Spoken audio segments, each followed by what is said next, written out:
네, 지금 3시가 되어서 그대로 진행을 할까 합니다. 올해 저희가 제20회 ICT 활용 창의성 경진대회를 이제 개최하게 되었는데요. 교육 동영상을 이제 제가 맡은 뒤로 3년 정도 만들어서 제공을 했었었고, 그래서 처음 시작하시는 분들은 좀 도움이 되셨기를 기대하며 올렸는데, 그래도 질문하는 내용들이 좀 비슷한 부분에서 늘 많았습니다. 그래서 올해는 교육 동영상을 만들지 않고 실제 지도 사례를 설명을 들을 수 있도록 온라인으로 사전 설명회를 개최하게 되었습니다. 자, 그러면 지금부터 온라인 설명회를 시작하도록 하겠습니다. 안녕하십니까? 저는 창의융합교육원에서 ICT 활용 창의성 경진대회 업무를 담당하고 있는 교육연구사 김유경입니다. 네, 우리 옆에 계신 선생님도 소개해 보시겠습니다. 네, 매우창의융합교육원 파견교사 최지연입니다. 반갑습니다. 네, 작년에 저랑 같이 했던 김지현 가시고 최지현 오셨습니다. 네, 여성 동지를 보내고 남성 동지가 올해 같이 하게 되었고요. 역시 작년에도 우리 유능하신 분이 계셨고 올해도 또 더없이 유능한 분이 오셔서 저를 도와 여러 가지 업무를 같이 진행하게 되었습니다. 박수 한번 주시겠습니다. 네. 그러면 이제 우리가 명단과 함께 대회 일정 안내 공문이 나가 있는데요. 거기 유의사항을 아마 같이 보셨을 텐데요. 거기에 나와 있는 유의사항을 잠시 제가 한번 짚어드리고 우리 신천초등학교 손유정 선생님께서 지도 사례를 영상으로 안내를 해 주실 예정입니다. 공문으로 나가 있지만 몇 가지 좀 설명을 드리도록 하겠습니다. 작년부터 19회 대회였습니다. 구글 클래스룸을 플랫폼 기본으로 대회를 운영했었고 운영을 해본 결과 에듀나비 카페를 운영할 때보다 훨씬 더 학생들도 지도교사도 편하게 접근할 수 있어서 그리고 운영하는데 안정성에도 문제가 없다는 것이 검증이 되어서 올해도 구글 클래스룸으로 대회를 운영하고자 합니다.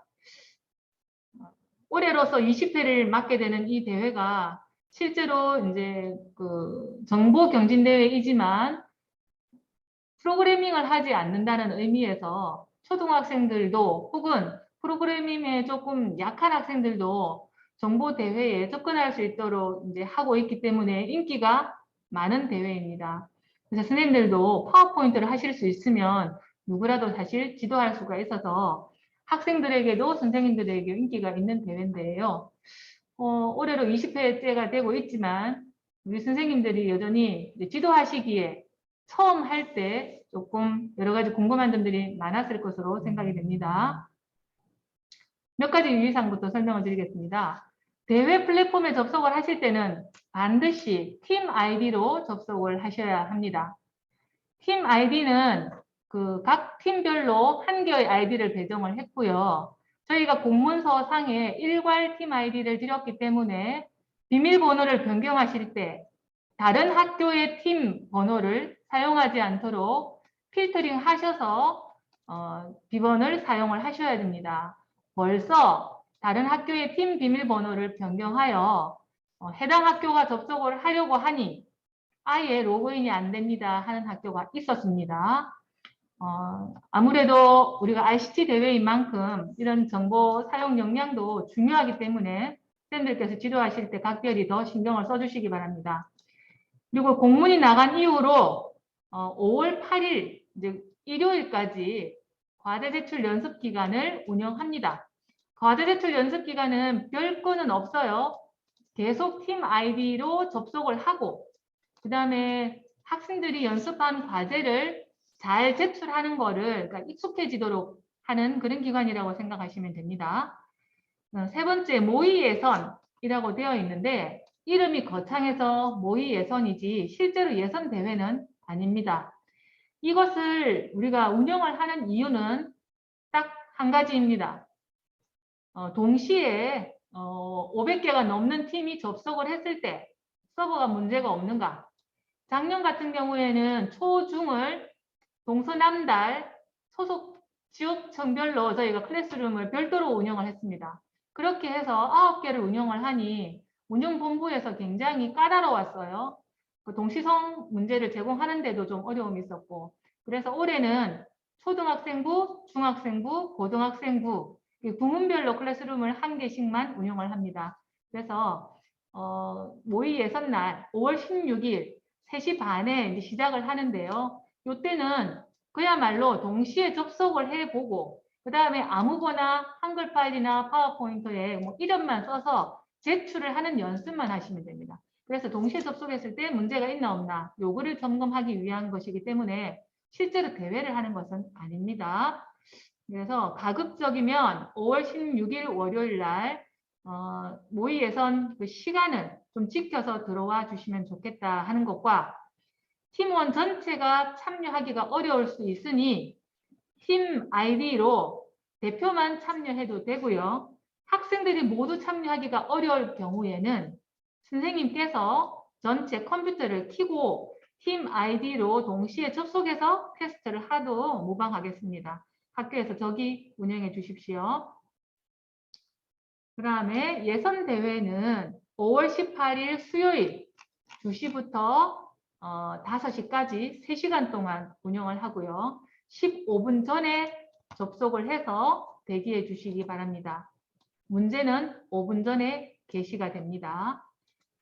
그리고 이제 세 쪽의 PPT나 한글 파일이나 A4 형태로 3쪽을 만들고 반드시 한 개의 파일로 PDF 저장을 하셔야 됩니다. 파일명은 제출하는 형식이 정해져 있지요. 이 형식을 지키지 않으면 당연히 감점합니다. 지금까지 늘 그래왔습니다. 우리가 대회 제목을 보시다시피 ICT 활용 창의성 경진대회입니다. 디자인 대회 아닙니다. 그래서 문제를 해결하는 창의성을 보고 전체적으로 ICT 활용 능력을 보고 그 다음에 해결 방안이 창의적으로 되어 있는가 이런 것들을 종합적으로 보는 대회다. 그래서 파일명 형식이 맞지 않으면 무조건 감점됩니다. 네, 예선 대회는 모두 온라인으로 하게 되고요. 본선은 예선 마치고 나서 우리원으로 와서 하는 이제 대면 대회가 될 텐데요. 본선 대회는 그때 맞추어서 또 다시 한번 안내하겠습니다. 그리고 창의융합 교육원 홈페이지에 대회 행사 ICT 창의성 경진대회 자료실에 오시면 관연도 기출문제와 교육 영상, 관연도 글을 보실 수 있습니다. 그리고 이제 공지사항에는 대회 관련 안내를 해드리도록 하겠습니다. 그리고 지금부터는 구글 플랫폼, 온라인 예선대회 플랫폼 공지사항에 필요한 내용들은 대회 플랫폼을 통해서 안내해 드릴 예정이니 팀 아이디로 적어도 하루에 한 번 정도는 대회 홈페이지에 접속해 보시는 것이 좋겠습니다. 네, 저는 이 정도 이제 마무리를 할까 합니다. 예선 대회 우리가 여러분들이 꼭 지켜야 될 거는요. 팀 아이디로 3시간이라고 하는 제한 시간 내에 PDF 파일을 제출을 하는데요. 반드시 제출 버튼을 누르셔야 됩니다. 제출 버튼을 누르시지 않아서 제출함으로 이동되지 않은 것은 우리가 채점하지 않습니다. 그거 연습하시면서 유익 있게 해주시기 바랍니다. 자, 그러면 이제 지도 사례를 신천초등학교 손유정 선생님을 모시고 한번 들어보도록 하겠습니다. 큰 박수로 맞아주십시오. 네, 선생님 부탁드립니다.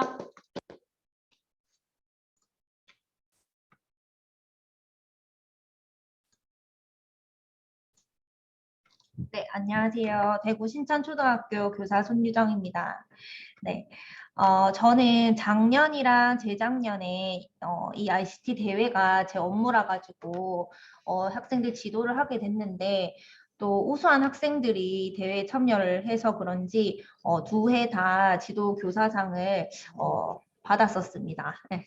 그래서 되게 좀 운이 좋았다 이렇게 생각도 들고 사실 학생들이 처음에 첫 해에는 왔을 때 그림 잘 저는 인포그래픽이 약간 그림을 잘 그리면 될 거라고 생각을 해서 학생들한테 그림 잘 그리는 친구들 하면 좋을 것 같다고 했더니 2명이 왔었어요. 저한테 참가를 하겠다고. 그래서 왔었는데 막상 이제 학생들 실력을 보니까 파워포인트 들어는 봤는데 한 번도 안 써봤고 그 다음에 뭐 저장을 어떻게 하고 뭐 이런 기초적인 게 한 개도 안 돼 있는 상태인 거예요. 그래서 한 처음에 신청을 하고 한 달 반 정도 학교에서 거의 매일 2020년도엔 또 코로나 때문에 학교 수업도 없고 이래가지고 학교에 와가지고 막 3시간씩 거의 매일 애들이 막 연습을 하고 가고 이랬었거든요. 근데 제가 첫 해에 그렇게 애들 연습을 시키고 나니까 다음에는 너무 힘들어가지고 이렇게 이거 계속 지도해야 되나 이런 생각도 들었는데 한번 해보고 나니까 조금 노하우가 생겨가지고 조금 더 수월하더라고요. 애들 가르치는 게. 그래서 선생님들도 제가 뭐 특별할 건 없지만 그냥 제가 가르쳤던 사례들을 한번 들어보시면서 조금 지도하시는데 도움이 되셨으면 좋겠습니다. 네, 그래서 오늘 순서는 일단 교사가 먼저 인포그래픽이 뭔지를 알아야지 학생들도 그거에 맞춰가지고 디자인을 하고 그래픽을 만들고 할 수 있어서 한번 알아보고 그리고 이게 또 대회다 보니까 좀 대회라는 거에 초점을 맞춰서 어떻게 하면 좀 수상에 가까워질까 이런 부분을 한번 살펴보고 대회 지도에 소소한 팁을 한번 나눠보도록 하겠습니다. 네, 먼저 인포그래픽이 뭔지 제가 어떤 기사에서 인포그래픽 협회라는 데가 있더라고요. 그래서 그 이수동이라는 분 회장님이 인터뷰하신 거를 보니까 여기 진짜 핵심 내용들이 많이 담겨 있는 것 같았어요. 그래서 가치 있는 데이터를 골라내서 의미 있는 정보로 변환시키려는 그런 노력이 인포그래픽이다. 그리고 그래픽이랑 일반 그래픽하고는 다르게 메시지를 전달하고 정보가 중심이 되는 것이 인포그래픽이다. 또 명확한 목적을 갖고 이해하기 쉽도록 만들어야 되는 것이 인포그래픽이다. 또 단순히 그래프를 잘 그리고 이런 게 아니고 데이터를 통찰해내는 이런 데이터 리터러시가 필요하다고 이야기를 하셨습니다. 그래서 저도 이걸 지도를 해보니까 진짜 이 정보에서 핵심이 무엇인지를 파악하는 능력이 이 문제를 해결하는데 굉장히 중요한 것 같았어요. 그래서 좀 잘 됐다고 생각하는 이 인포그래픽 예시를 하나 가져와 봤는데 기재부 거고요. 세법 개정안이라는 거를 이렇게 인포그래픽으로 나타냈습니다. 그래서 사실 뭐 세법 개정은 저는 뭐 세법에 대해서 잘도 모르고 하지만 이런 인포그래픽을 보니까 되게 어려운 정보를 시각적으로 잘 나타냈다는 거를 볼 수가 있어요. 그래서 보시면은 이렇게 픽토그램을 사용을 해서 정보 전달을 쉽게 직관적으로 할 수 있게끔 다양한 픽토그램을 사용을 했고 또 픽토그램도 아무거나 쓰는 게 아니고 정보 전달에 효과적으로 이렇게 고를 수 있도록 어떤 걸 고르면 좀 더 사람들이 이걸 이해하기 쉬울까 이 정보를 어떻게 하면 잘 전달할까를 염두에 두고 학생들이 이런 픽토그램을 골라서 사용할 수 있게끔 지도를 하면 좋을 것 같습니다. 이거는 인터넷에 많이 돌아다니는 짤인데요. 보통 학생들한테 PPT 만들라고 하면은 전 초등학생이라서 그런지 거의 다 이런 수준이었어요. 그래서 데이터가 하나도 정리가 안 되고 그냥 그대로 복사 붙여넣기를 하고 뒤에다가 그냥 배경 조금 바꾸고 이런 식으로 PPT를 만들더라고요. 그래서 어떤 게 잘된 PPT고 어떤 게 잘된 인포그래픽이고 어떤 게 좀 잘못된 것인지 학생들하고 비교를 해서 이렇게 좀 좋은 작품을 볼 수 있는 눈을 기를 수 있도록 하면 좋을 것 같습니다. 제가 2년 동안 인포그래픽을 가르쳐 보면서 느낀 거는 수학적 능력도 필요하고요. 국어도 좀 잘해야 되는 것 같고 또 미술은 당연히 약간 베이스로 갖고 가는 그런 느낌으로 인포그래픽은 참 융합 예술인 것 같다 이런 생각이 들었습니다. 왜냐하면 우리 문제 보면은 표나 그래프나 데이터 분석을 해가지고 또 이 안에서 이 데이터를 잘 나타내려면은 어떤 종류의 도표를 사용해야 될지도 알아야 되고, 또 예를 들어서 원그래프 같은 경우에는 또 비율 계산도 한 번씩 필요할 때가 있어요. 그리고 국어 같은 경우에는 문제를 쭉 글을 읽고 기사 같은 글을 읽고 키워드를 추출을 해야 돼서 이제 본인이 그 글을 이해를 못하면 쉽게 전달을 못하거든요. 그래서 좀 문해력도 필요했습니다. 또 미술도 당연히 필요한데 색깔도 좀 아름답고 디자인적으로 이렇게 눈에 띄게 만들 수 있어야지 이게 보는 사람의 눈을 좀 사로잡을 수가 있겠죠. 그래서 요 세 가지 부분에 초점을 맞춰서 지도를 해주시면 네, 좀 좋을 것 같습니다. 그러면 이제 두 번째 대회 요강을 한번 살펴보도록 하겠습니다. 대회 요강에 관련해서는 아까 연구사님께서 설명을 해주셨는데 저희가 지금 3시간 동안 이 대회가 진행이 되잖아요. 그래서 예를 들어서 시간 안배하는 거를 연습을 좀 시키셔야 돼요. 그래서 저는 대회 준비를 하면서 애들이 이 3시간 안에 3문제를 다 만들었던 적이 진짜 한 2~3번 정도밖에 없고 항상 시간이 모자랐거든요. 그래서 학생들한테 연습할 때도 딱 3시간 내에 뭔가를 작품을 완성해 볼 수 있도록 지도를 해주셔야 대회 당일에도 애들이 당황하지 않고 마무리를 할 수가 있을 것 같습니다.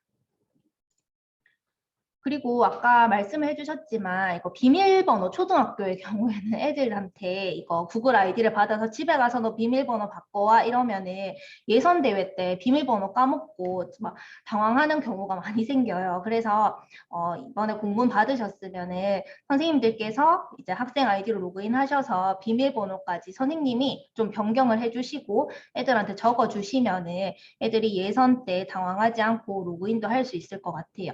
그래서 학생들이 이 아이디랑 패스워드 가지고 계속 로그인 해보고 안에 클래스룸도 만져보고 그 플랫폼을 가지고 계속 연습을 할 수 있도록 해야지 대회 당일에도 순조롭게 제출까지 할 수 있을 것 같습니다. 그리고 여기 파일명 같은 것도 이렇게 딱 규격이 정해져 있잖아요. 그래서 이것도 학생들이 뭐 슬라이드를 한 개를 만들더라도 항상 이제 파일명을 이렇게 뭐 예를 들어서 뭐 신천초 뭐 무슨 팀 이렇게 해서 이름하고 다 쓸 수 있게 외울 수 있게 해주시면 좋을 것 같아요. 그리고 여기 보시면은 이제 파일은 PDF로 저장을 해야 되기 때문에 애들이 PDF로 저장을 한 번도 안 해보고 연습을 한 번도 안 해보면은 당일날 어떻게 저장을 해야 되는지 모를 수 있어요. 그래서 항상 이제 PPT로 만든 거는 PDF로 저장을 하고 그 PDF 파일을 구글 클래스룸에 제출하는 그런 버릇을 좀 들여주시면은 좋을 것 같습니다. 네, 그리고 또 유의사항에 보시면은요, 뭐, 미리 제작해 놓은 서식은 사용을 못 하거든요. 그래서 뭐, 미리 캔버스나 망고보드나 이런 템플릿은 사용을 할 수가 없어요. 그리고 학생이 직접 제작한 거라고 하더라도 이제 미리 제작했는 거를 시험 당일날 사용을 하면 안 되겠죠. 그리고 저는 여기 심사 기준을 조금 보고 요거에 중점을 맞춰가지고 애들이 작품을 표현할 수 있도록 좀 했는데요. 창의성도 중요하다고 되어 있죠. 오히려 표현력 이런 거보다 제가 봤을 땐 디자인보다는 심사위원들이 창의성에 좀 더 중점을 주는 것 같다 이런 생각이 들어서 뭐 대제목 같은 경우도 좀 재밌고 창의적인 막 제목을 쓸 수 있도록 지도를 많이 했고 그 다음에 나중에 이제 조금 창의적인 산출물 같은 거를 만들어야 될 때가 있어요. 예를 들어서 뭐 홍보 자료를 만들라거나 그렇게 할 때도 좀 뭐 예능에 나온 재밌는 말을 넣는다거나 해서 좀 학생들의 창의성이 드러날 수 있도록 작품을 만들게 지도를 했었습니다. 그래서 세 번째로 대회 지도를 어떻게 학생들하고 했는지를 좀 말씀을 드리려고 해요. 먼저 일단 기초 연습을 해야 되는 시기가 있습니다. 저는 일단 초등학생들을 가르쳤기 때문에 파워포인트를 진짜 처음 만져보는 애들이 되게 그런데도 되게 용감하게 대회를 신청을 해가지고 나와가지고 처음에 이 모든 거를 제가 애들한테 가르쳐 줄 수는 시간적으로 불가능하기 때문에 가정에서 뭐 유튜브로 뭐 조땡 PPT라던가 이지쌤 뭐 이런 여러 PPT와 관련된 강의를 하시는 분들의 강의를 듣고 좀 기초적인 조작 방법은 알아올 수 있도록 지도를 했습니다. 그리고 나서 이제 눈에 띄게 디자인을 하는 연습을 쭉 했는데요. 우리가 지금 이거는 대회이기 때문에 3시간 내에 뭔가 막 새로운 디자인을 막 그때 가서 처음 만들고 하면은 시간이 부족하거든요. 그래서 만능 틀을 이렇게 만들었어요. 우리 막 임용 칠 때 수업 실현할 때 만능 틀 만드는 것처럼 이 대회에 나왔을 때도 뭐 1번 문제는 뭐 보통 이런 유로 나오니까 이 틀을 쓰고 2번 문제는 뭐 그래프가 많이 나오니까 이 틀 쓰고 3번 문제는 좀 산출물 같은 거 홍보자료 이런 거 만들려고 하니까 이렇게 쓰자 해가지고 애들하고 디자인도 정하고 만능 틀을 이렇게 정했습니다. 그래서 이 만능 틀 자체도 제한 시간 뭐 10분 줄 테니까 이 안에 3개 일단 슬라이드 만들자 해서 딱 만드는 연습을 시켰고요. 그 다음에 그러고 나서 배경을 만들고 나서는 세부 항목을 구성하는 연습을 했습니다. 그래서 뭐 그 세부 항목이라는 거는 그래프도 있을 것이고 어떤 데이터를 보고 내용을 도식화하는 그런 것도 있는데요. 그래프 같은 경우에는 원 그래프도 있고 막대 그래프도 있고 뭐 여러 가지 그림 그래프도 있잖아요. 그래서 이런 그래프를 어떻게 하면은 좀 더 효과적으로 예쁘고 또 시각적으로 잘 눈에 띄게 만들 수 있는지 그런 연습을 했습니다. 또 내용 도식화 같은 경우에도 흐름도는 어떻게 그리고 공통점과 차이점을 나타내야 할 때는 이렇게 뭐 벤 다이어그램을 사용한다 이런 식으로 해서 애들하고 약간 이런 안에 있는 세부 항목 같은 것도 좀 틀을 만들어 줬었습니다. 그리고 나서 이제 본격적인 연습을 했는데요. 이렇게 저희가 이게 팀 대회잖아요. 2명이서 하는 대회인데 애들 이렇게 쭉 연습을 시켜보면 이 학생이 어떤 걸 더 잘하는지 약간 파악이 돼요. 그래서 예를 들어서 A 학생 같은 경우에는 애가 보니까 조금 수학적인 그런 차트 같은 거 그릴 때도 되게 분석도 잘하고 어떤 것이 저 두드러지는 특징이고 이런 걸 잘 찾네. 그러면은 A 너는 이제 진짜 실전에서는 차트 문제를 풀어라 이렇게 시켰어요. 그리고 B 학생 같은 경우에는 좀 되게 통통 튀는 막 이런 뭐랄까 그 문구 같은 거를 잘 만들어내고 아이디어가 되게 다양한 애라 가지고 이런 학생들의 경우에는 시각화하는 문제나 아니면 창의력이 좀 많이 요구되는 그런 문제를 풀 수 있도록 했습니다. 그래서 이렇게 학생별로 어떤 파트를 맡을지 이렇게 분담을 해주고 나면은 일단은 차트 문제 같은 경우에는 생각보다 시간이 되게 오래 걸리더라고요. 그래서 A 학생은 일단 한 문제를 하고 그리고 B 학생 같은 경우에 좀 그냥 1번 문제 같은 거는 문제 있는 자료를 보고 그거를 시각화시키는 거라서 그렇게 크게 오래는 안 걸려요. 그래서 이 B 학생한테는 네가 일단 1번 문제 다 풀고 나면은 먼저 3번 문제를 시작해라 이렇게 미리 작전을 쫙 짜놨습니다. 그러고 나서 이제 시간 안배하는 연습을 했는데요. 3시간 내에 문항을 3개를 제작을 해야 되기 때문에 먼저 일단은 지문 분석하는 거를 한 20분 정도 좀 오래 시켰어요, 일부러. 그래서 왜냐하면은 그 안에 지문을 완벽하게 이해를 해야지 뭔가 1, 2, 3번 문제를 풀 수가 있는데 애들이 막 마음이 급해가지고 막 이 문제 보자마자 막 바로 막 PPT에 막 손이 가고 하는데 그렇게 못하게 하고 지문을 읽고 그럼 이제 문제에서 뭘 요구하는지 문제에서 뭘 요구하는지 파악을 하고 그 다음에 이거를 그러면 답은 어디에 있는지 밑줄을 꼭 그어라 이렇게 시켜서 한 20분 정도 문제 분석하는 시간을 가졌고요. 그 다음에 각자 문제 뭐 1번, 문제 2번 이렇게 각자 한 문제씩 1시간 한 10분 정도 안에 다 만들 수 있도록 연습을 시켰어요.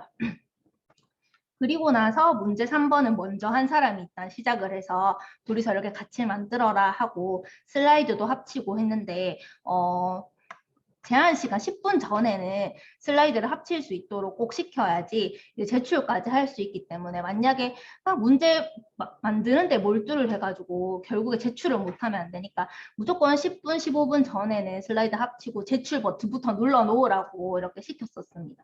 그래서 시간 안배 연습도 선생님들 이제 애들 연습하실 때 이거 중요하게 언급을 해주시면 좋을 것 같습니다. 그래서 제가 이거 드라이브를 막 찾아보니까 제 딴에 막 이렇게 인포그래픽이 뭔지 조금 분석을 해본다고 막 여러 가지 자료들을 저장을 해놨더라고요. 그래서 이런 인포그래픽 디자인, 예시 잘 된 디자인 같은 거를 이렇게 담아놓고 학생들이랑 이게 왜 잘 된 것 같아? 그래프는 뭐 어떻게 그린 것 같아? 얘가 말하려고 하는 게 뭐인 것 같아? 이렇게 애들하고 같이 분석도 해봤었습니다. 이렇게 좋은 작품을 계속 보고 분석을 하니까 그거를 이제 결국엔 조금 따라 해보는 심리안이라 해야 되나 그런 게 조금 생기는 것 같았어요. 그리고 또 문제 분석하는 방법을 또 가르쳤었는데요. 이거는 기출 문제인데 대처 방법을 조사하라. 그 다음에 한눈에 확인할 수 있도록 시각화하라. 이런 문제가 나왔었습니다. 그래서 뭔가를 조사를 할 때는 애들이 또 네이버 지식인을 가가지고 그거를 조사를 하고 있더라고요. 그래서 제발 그런데 가서 찾고 있지 말고 좀 공신력 있는 사이트, 예를 들어서 공신력 있는 신문 기사라던가 공공기관 홈페이지 같은 데에서 이런 조사를 할 수 있도록 지도를 하고, 또 아까 시각화하는 거는 뭐 요한 같은 걸 어떻게 넣는지 이런 거는 아까 말씀을 드렸었고요. 그 다음에 발생 실태를 분석해서 시각화하시오. 요 2번 문제 같은 거는 앞에 문제에 실태 그 표가 나와 있었습니다. 그래서 이런 것들을 보고 문제에서 제시된 데이터를 분석을 해서, 그러면은 뭐 예를 들어서 뭐 아동 학대가 뭐 몇 시에 많이 일어났다는 게 약간 특징이 이렇게 보일 거 아니에요. 그러면은 그 흐름을 파악해서 그 특징이 나타날 수 있는 그래프를 선택해서 그래프를 그릴 수 있도록 이렇게 지도를 했고, 그다음에 3번 문제 같은 경우에는 이렇게 홍보물 같은 유형이 많이 나오더라고요. 그래서 좀 창의적이고 센스 있는 아이디어, 예능이나 유행어 이런 거를 좀 활용을 해가지고 한번 만들어 보라고 지도를 했었습니다. 네, 그래서 이거는 제가 애들한테 제가 제 나름대로 분석을 해가지고 이제 맞는 약간 치트키처럼 이렇게 막 만들어줬는데요. 예를 들어서 막 차트 문제가 나오면은 대제목은 무슨 폰트, 몇 포인트 무조건 딱 정하고, 그것도 제 제목은 좀 재미없는 거 말고 좀 창의적이고 이목을 끌 수 있게 만들려고 했었어요. 근데 이거는 별로 이목을 끌 제목인 건 아닌 것 같고, 또 소제목 같은 경우에도 뭐 몇 포인트, 그 다음에 요게 소제목 숫자였는 것 같고, 문자 같은 경우에는 뭐 배달의 민족 주화체 몇 포인트 이렇게 해서 애들한테 폰트도 뭐 할지, 그리고 글자 크기도 얼마로 할지 이렇게 틀까지 다 이렇게 미리 다 정해서 대회를 시작을 했었어요. 그리고 뭐 배경색은 너무 막 컬러풀한 거 쓰지 말고 좀 파스텔 톤으로 하고 두세 가지 색깔로만 하고, 이렇게 색깔과 관련해서도 이야기를 많이 했었고, 그래프는 뭐 적절히 한 가지 그래프만 하지 말고 원 그래프도 쓰고 막대 그래프도 쓰고 좀 여러 가지 그래프를 적절하게 섞어서 잘 정보가 드러날 수 있게 해라. 그리고 또 요 안에는 그래프에 또 그래프만 그려놓지 말고 설명도 숫자도 좀 넣어놓고 그다음에 문자도 넣고 세 가지 요소가 모두 들어가게 하라고 했어요. 그래서 뭐 설명이나 숫자 쓸 때는 막 이런 돋보기를 활용해라, 말주머니 활용해라, 그다음에 강조하는 효과는 뭐 이런 사각형 활용해라, 이런 것까지 다 디테일하게 애들한테 가르쳤습니다. 그리고 또 꼭 출처를 꼭 적어라, 이렇게. 그래서 플래티콘 이렇게 적어놨네요. 네, 그리고 이렇게 결합이나 아이디어 생성 문제 같은 경우에도 뭐 그럼 뭔가 아이디어를 생성하라 이런 문제가 나오면 뭐좀 최신 기술이랑 좀 결합을 해라. 그래서 뭐 와이파이라던가 우리 기출 문제에 나왔던 비콘이라던가 코봇이라던가 이런 최신 기술을 좀 활용을 해가지고 만들어 보라고 했었고요. 그 다음에 뭔가 문제를 해결하세요 이렇게 문제가 나오면 이런 것까지 말해줬었어요. 뭐 공공에 좀 이익이 되는 그런 기술을 만들 수 있도록 아이디어를 좀 발산을 해라. 그리고 또 이게 너무 창의성이라고 해서 막 너무 말도 안 되는 그런 그런 아이디어 말고 어느 정도 실현 가능하고 진짜 했을 때 효율적이어야지, 그렇게 했는데 더 귀찮거나 어려워지는 그런 아이디어는 내지 말라고 이야기를 했었습니다.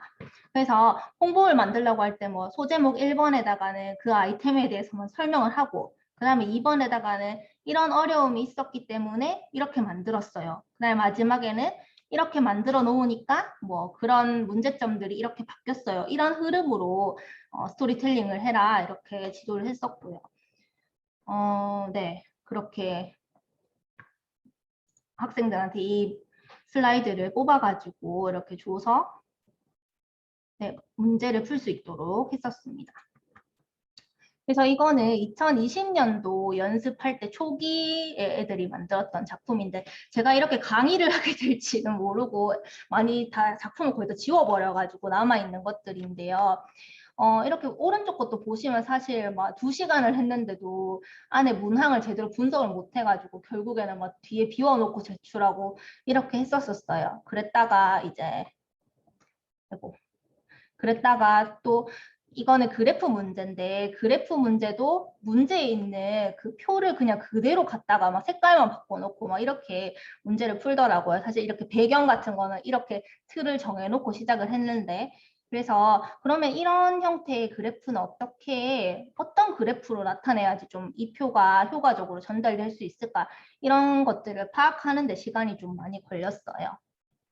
그래서 사실 선생님들 지도를 해보시면 디자인하는 거는 곧잘 하거든요. 한 일주일만 하면 되게 예쁘게 잘 만들던데 이런 안에 표의 내용의 특징을 찾아내고 이거를 좀 더 효과적으로 어떻게 그래프로 나타내서 이 정보를 전달할까 이게 좀 어려운 문제인 것 같아요. 그래서 그런 거 중점으로 지도를 했었습니다. 그리고 이제 연습 이제 예선하고 본선 나갈 때쯤에 후반기 작품이었던 것 같은데 전반기보다 그래도 안에 뭐가 많이 들어가 있고 자기들 딴에는 이렇게 뭐 이 그래프를 보았을 때 뭐 당류 섭취량이 늘어났다 이렇게 뭔가 정보 전달하는 것도 적었었습니다.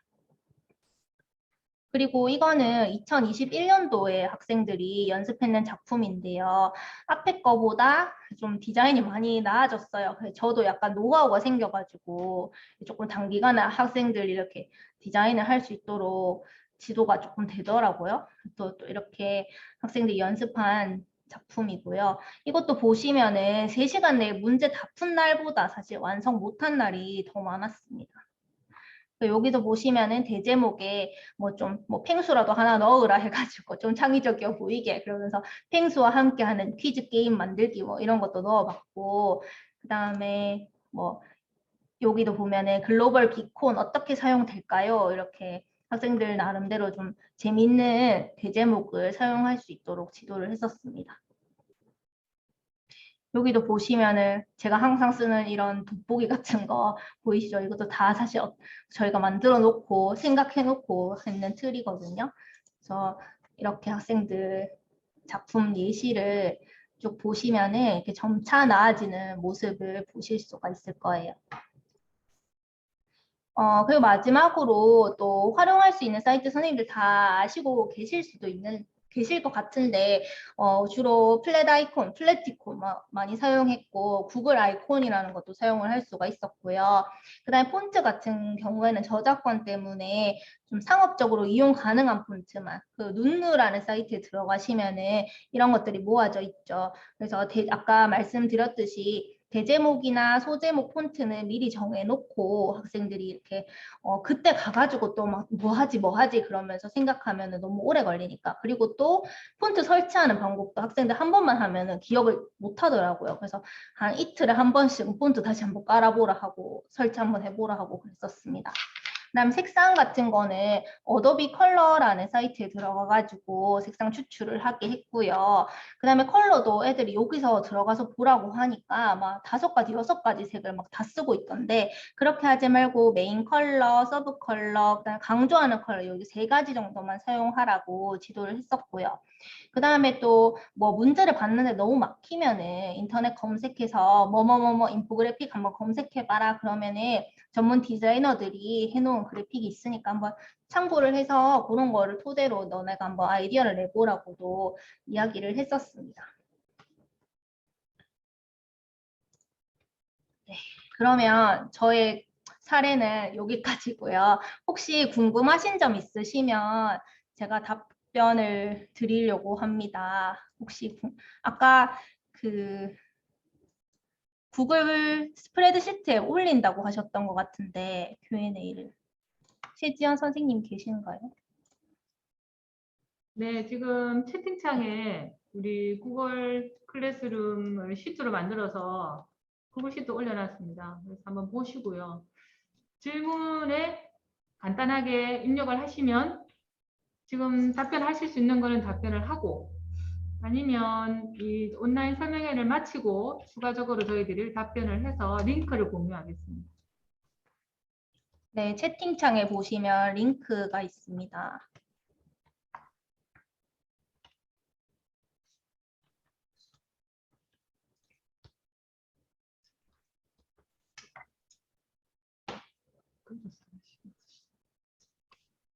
네, 제가 초등학교 학생들을 가르친 사례다 보니까 중고등학교 선생님들한테 도움이 되셨을지 모르겠네요. 이게 작품이 제가 가진 거는 저희 초등학생들이 만든 게 있어서. 참고 사이트 여기 있습니다. 네, 그리고 아까 시작 때 말씀드렸는데요. 우리 선생님께서 이 파워포인트는 선생님들께 공유가 가능하다고 말씀을 하셨습니다. 그래서 우리 홈페이지에 올려놓도록 하겠습니다. 창의융합교육원 홈페이지에 올려놓고 그 다음에 대외 플랫폼에도 올려놓도록 하겠습니다.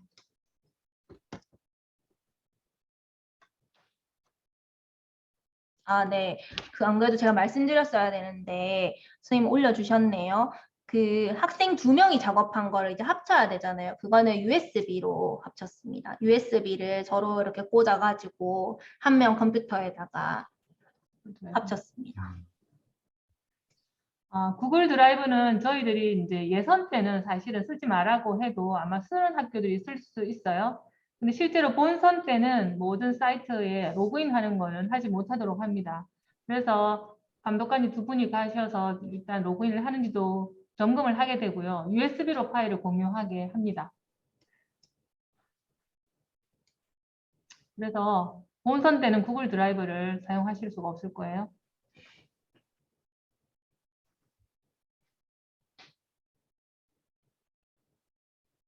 녹화본을 받을 수 있다기보다도 저희들이 유튜브에 올려놓도록 하겠습니다. 그리고 창의융합교육원 홈페이지에 이 대회 정보 메뉴로 들어오시면 자료실에 이 링크를 걸어드리고 우리 원 홈페이지를 통해서 보실 수 있도록 하겠습니다.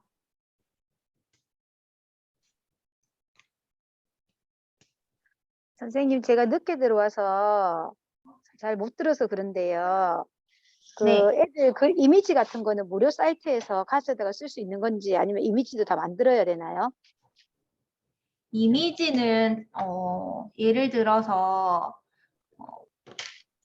여기 보면 지금 사람 그림 있잖아요. 이런 거는 애들이 다 그렸어요.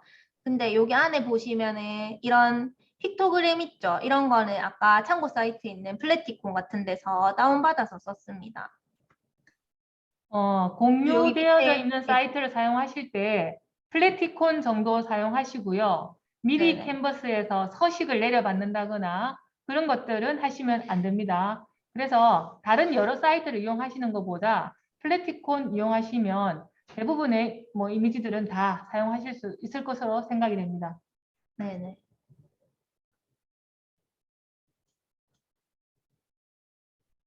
네, 로그인을 할 수가 없기 때문에 패들렛 사용은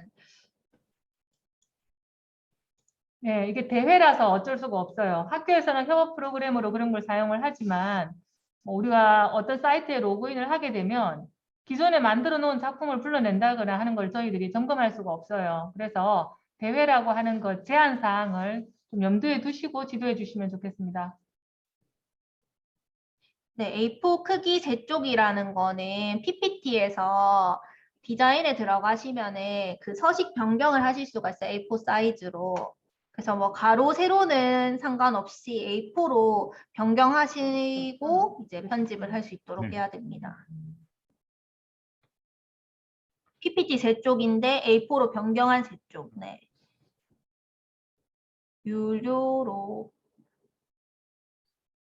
플래티콘이 그 위에 있는 거는 픽사 뭐 적혀 있는 그거는 유료인데 잠깐만요. 무료로 된 것만. 유료인데 밑에 있는 거는 무료일 텐데요. 잠깐. 네, 맞습니다. 네. 유료로 한다는 것은 로그인을 해야 된다는 의미고요. 교육용 무료는 로그인하지 않고도 받을 수가 있어요. 그래서 무료로 된 것만 사용하셔야 합니다. 그리고 A4 크기라고 되어 있기 때문에 A4는 가로형이든 세로형이든 파워포인트에 보면은 용지 설정에 들어가셔서 사이즈를 A4 사이즈로 지정하실 수가 있어요. 제일 먼저 그것부터 하셔야 되겠죠.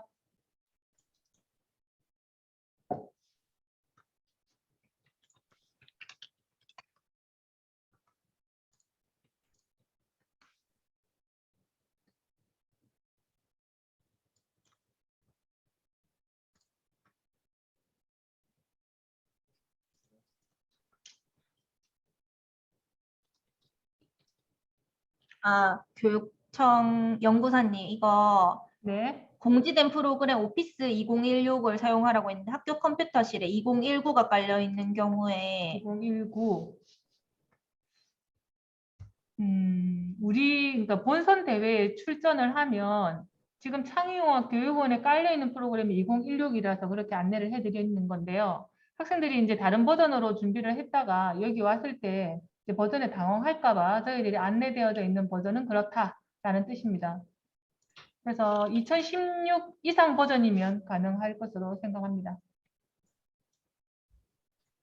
네, 플래티콘도 플래티콘 썼다고 밑에다가 출처에 썼습니다. 맞습니다. 폰트도 마찬가지로 이제 이미지도 그렇고 학생들이 제작한 것이 아닌 어떤 사이트에 공유하는 것을 가지고 왔다면 출처 해가지고 간단하게 쓰시면 돼요. 반혹 대회에 저희가 심사를 하다가 보면 URL 창에 있는 저 긴 주소를 다 긁어서 붙여 놓으면 디자인적인 요소에서 뭔가 이미지적으로 예쁘지 않죠. 그래서 간단하게 플래티콘이라고 쓰시면 될 것 같습니다.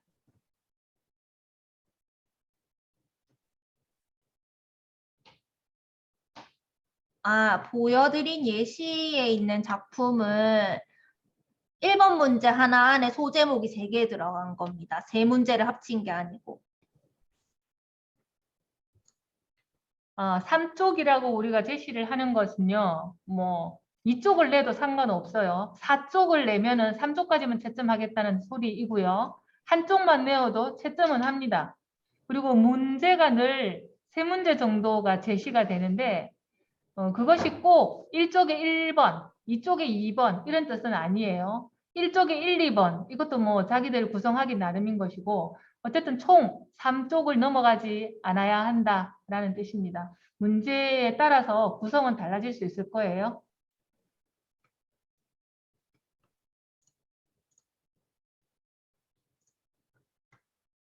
네, 또 그래서 다른 질문사항 있나요?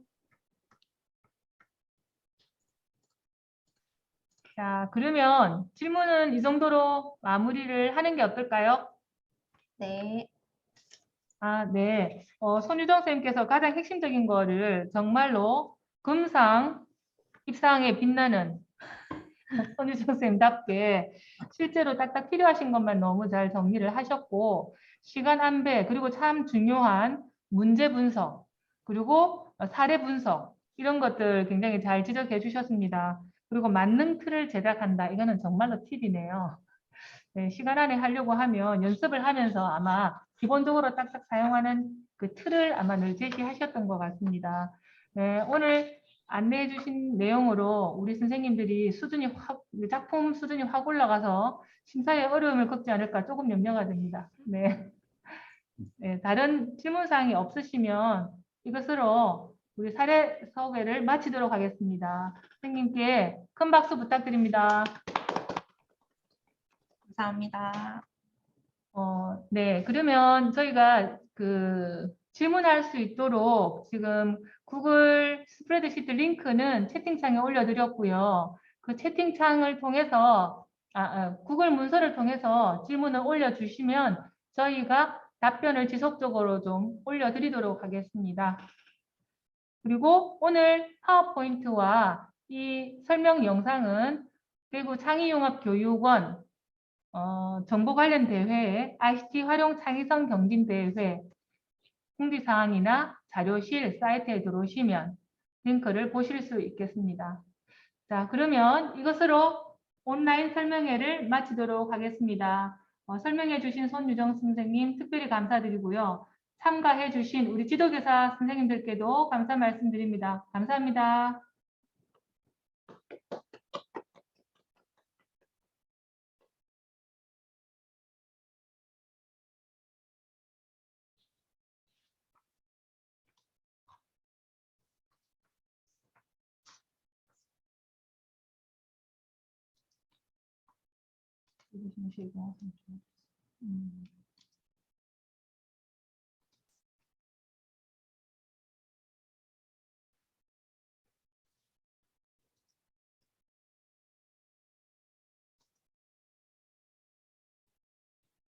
정리하면 될까?